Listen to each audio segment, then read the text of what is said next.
એને તું ભૂરાયો કર નાખ પેલા હરખો. દુદાભાઈ આપણે જેસીબી લઈને આવી ગયા છે બળદનું રેસ્ક્યુ કરવા.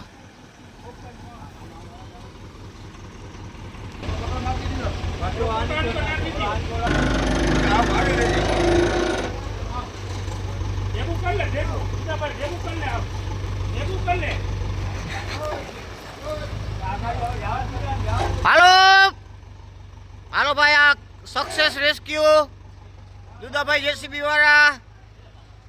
હાલો બરાબર છે, બસ હવે એમને પકડી રાખજો એટલે થોડીક વાર બેલ્ટ જાય નહીં.